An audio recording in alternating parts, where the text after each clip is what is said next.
Hi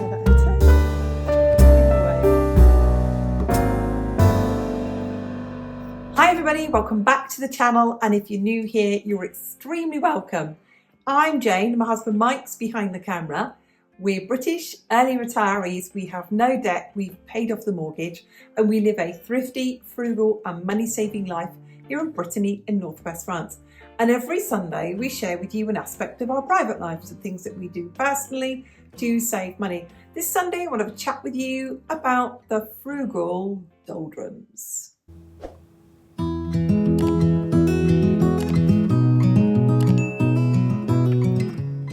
If you're British and you went to school when I did, when you were at primary school and you were a little child, you will have read Samuel Taylor's Coleridge's The Rime of the Ancient Mariner, and you will have learned about the doldrums when you were a little child, and that imagery of the ship at sea and not moving. And it struck me today because I'm a retired English teacher and I do love an analogy, but I think socially so many of us are in the doldrums. We are in an economic state where people are on this kind of treadmill where they're just working and working, and as much as they earn money and as much as they can do their very, very best, they're not making any progress. Your wages might go up 3% and your grocery bill goes up 30% and your water bill goes up 50% and your energy bill goes up by 20% and you just can't get ahead. And the whole of life feels like it's just one continuous drudgery. The amount of people out there at the moment who are working extra hours, who are working nighttime whilst their partner works daytime because they can't afford childcare, because they can't afford to take the kids out for the day, and everything feels like it's just this drudgery. And I think that analogy of being in the doldrums is apt and a very good comparison. So I'm going to talk today about the doldrums, because I get them as well. I get that feeling too of being stuck, of being bored, of having no energy or enthusiasm for things that just sort of, oh, we've just got to save money, we've just got to save money, we've just got to save money. So let's talk about the frugal doldrums, and I'm going to talk about 3 strategies with some nautical analogies, because I do like a nautical analogy, of how we can work our way through these.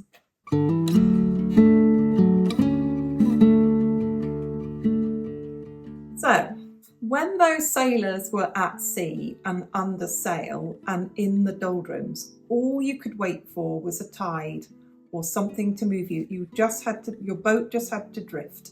And sometimes we feel like that at the moment, we're just drifting. But I'm going to use some nautical analogies because I did some research into how did these sailors in the doldrum not all go crazy? Basically, it was my research. And I also remember meeting some real sailors who did some sort of massive global challenge, and they had faced this time where they're under sail, no engine, no wind, and they use that analogy of when you know you're a team and you can get through it, it's when you can get through the doldrums. And anyway, and I asked them about getting through the doldrums. I remember having this discussion with them, and the first thing that they told me was about when you're in the doldrums, that's when you mend your boat, that's when you do all the maintenance, that's when you repair anything, that's when, if you've got nets, because they were on some kind of old school type challenge, so they were fishing at the same time, they would mend their equipment. So let's use that analogy. And at this time, when we were in the doldrums, and I feel at the moment that we're pretty much personally in the doldrums.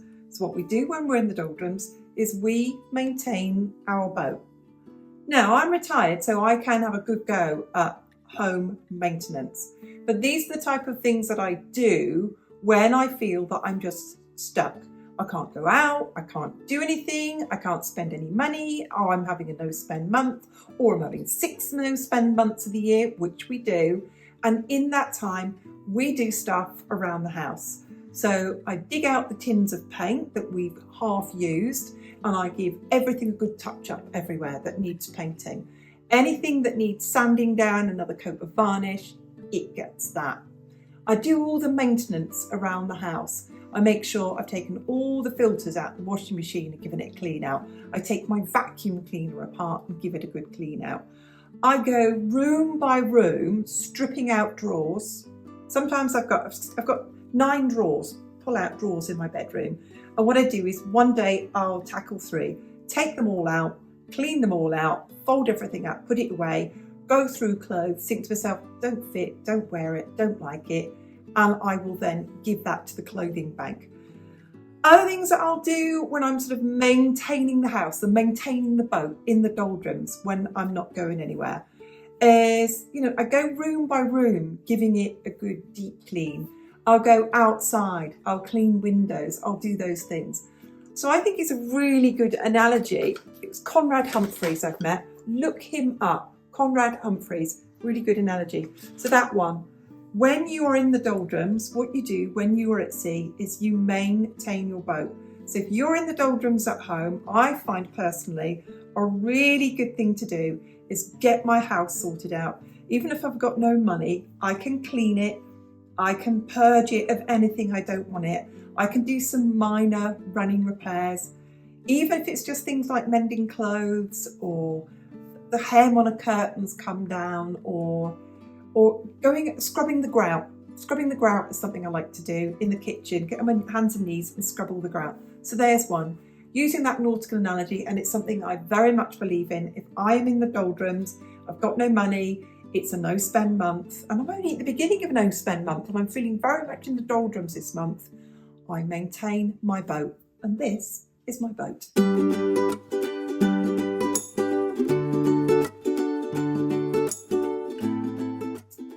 Second part of the nautical analogy, and this one I found really, really interesting when I researched this one about how they got through the doldrums. And there's something else that they did, is that they checked their rations because they didn't really know how long they were going to be in the doldrums because they were at the mercy of them drifting. There was no wind, they couldn't pick up the sails, they could only drift. But they checked their rations, and I suddenly thought to myself, in a no-spend month, that's very much what we do. When we're in that kind of time of doldrums and we're drifting as people because we can't all just go out and earn more money. People say you can, but that's dependent on where you live, the work that's available and all of those things. So it's not so easy to just pick up more work, more money and all those things. So if you are in the financial doldrums, if you are in the frugal doldrums, you're in the economic doldrums, something that's really, really important to do, just as those sailors did to make sure they got through there, is checking their rations. So what does that look like for checking their rations for me, for us, for no spend month? It's obviously stocking everything I've got in the house. Not just a stock check of food, but going through all those little cupboards where I've stashed things away, where I've bought a bit more. Because in the past, if I've stocked up, I've run out of spaces to put things. So I've honestly put things in a box under the bed. I've honestly put things in a box at the back of the cupboard. And if you saw previous videos, I found jam, I found tea, I found coffee, I found chutneys, all the things that I can add to our current food stock. And from that, I've been able to jazz up my food planning a bit more. So getting myself out in the doldrums, I found out a marmalade making kit. I made marmalade like today. I've made a marmalade cake. Can't wait to eat a bit of it with a cup of coffee later. So coming up with those frugal favourites as well. And it's a funny one, isn't it? Oh, we eat the same things over and over again. We're in the doldrums. We feel fed up of this. Well, if I gave you your favourite chocolate bar over and over again, you'd manage. If I gave you your favourite biscuit or cookie over and over again, you'd manage. And actually, if you think about that when you're eating egg, chips and beans again, you think to yourself, well, I know I'm eating it again, but I don't mind it. It's all right. I do like it. So that's the things as well. And getting yourself through the frugal doldrums with food is really dig around the back of your cupboard. Things like, I found the marmalade kit, found a can of condensed milk. I found a can of cherries. I'm thinking to myself, I can find desserts here somewhere. I can find some kind of desserts going on here now. So in that, and checking your rations, that you've got your rations sorted out. Next bit from that one is about your financial rations. And this is a really important one as well. is checking through your budget. And a budget is a living, breathing document that you don't just write and forget it. You write it and you check it. You go back and you check it all the time. And with that, you're checking, so you put, it's reminding yourself before you go for car fuel. I'm reminding myself before I go for car fuel, we can put 70 in, but we can get away with 50 euros of fuel. I can get away with that, giving myself 20 euros slack there. I've checked the food cupboard for the dog's food. We can get away with less dog food this month. We've got enough. So it's that checking of your rations all the time. And then there's the bit of it as well, which is gamification of checking your rations of what you use. Have you left the lights on? Have you left the water running? I was watching some lovely sweet girl on TikTok talking about making her money stretch, and she was washing up with a gas combi boiler, and you could see it going. You could see it going with the hot tap running, with one of those funky sponges with the washing up liquid in it, and washing her dishes under that. And oh my word, I was just thinking, if I was your mum, sweetheart, and I was watching that, I would say to you, there's a way you can do this. Fill your washing up your basin, your bowl, with hot soapy water. Wash all your dishes, stack them up, and then rinse them in cold water. So you're not running, because every time you run the hot tap with a combi boiler, it fires up, burns gas, and costs you money. So checking your rations. I've got some more checking your rations here. And this one again, and you've heard me talk about this one before, and we really believe in this one, is the aggregation of marginal gains. And here's one thing that I do all of the time. So whatever my food budget is for the supermarket, my supermarket budget is for all food, all drink, all toiletries, cleaning products, everything. And this month it's 200. And that means I aim to keep back 20. And I keep that 20 back for any super deals, any super offers, anything that I can stock up with in preparation for next month. So far I'm on target, but it's that. You just think, 10% here, 10% there. Not keeping the lights on all the time, turning it off 10 minutes earlier. If you have your lights on for, let's say, 10 hours a day, and you were to reduce it by 10%, you take 30 minutes off in the morning, 30 minutes off in the afternoon. The same with your heating or your cooling. If you take 10 minutes in the shower and you take 10% off, you only spend 9 minutes in the shower. Is there really a big difference between 9 minutes and 10 minutes? There will be on your gas, electricity or water bill. There really will be. And if all of this only means that you can keep ahead or catch up with some of the price rises, it just helps you get through those frugal doldrums. So there you go. If you're in the doldrums, then you want to feel that you have any kind of control over that whilst you drift, check your rations. What shall we do with the drunken sailor? What shall we do with the drunken sailor? What shall we do with the drunken sailor early in the morning?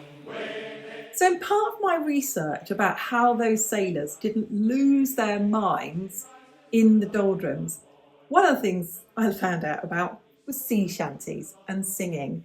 And they would entertain themselves. So they learned how to, so they didn't learn, it was just part of what they were doing.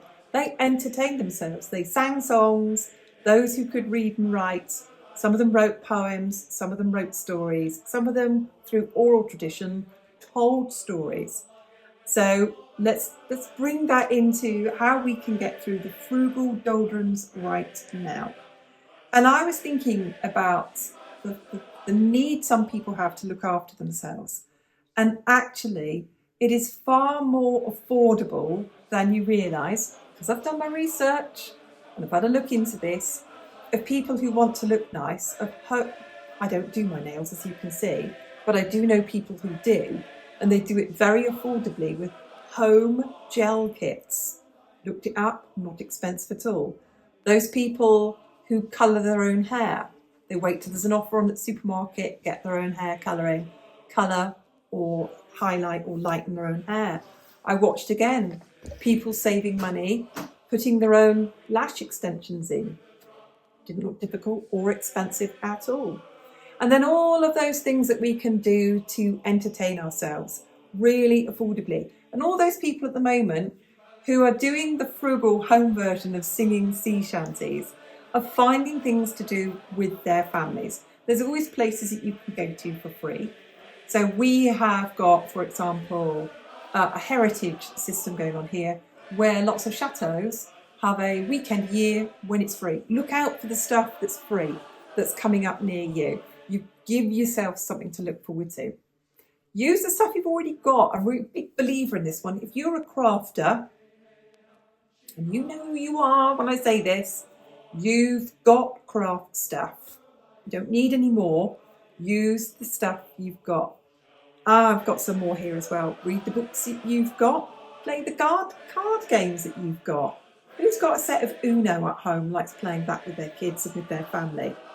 Invite friends round for coffee. And like I have, find the bits and pieces you've got in the back of the cupboard to make a cake and invite people round and say, come round for some coffee and a bit of cake. Those walks that you know that are near you, those parks that are near you. So there you go. The analogy of sea shanties, when there were the doldrums and it was just like then their version of a no-spend month. They are going nowhere. They worked out ways to entertain themselves.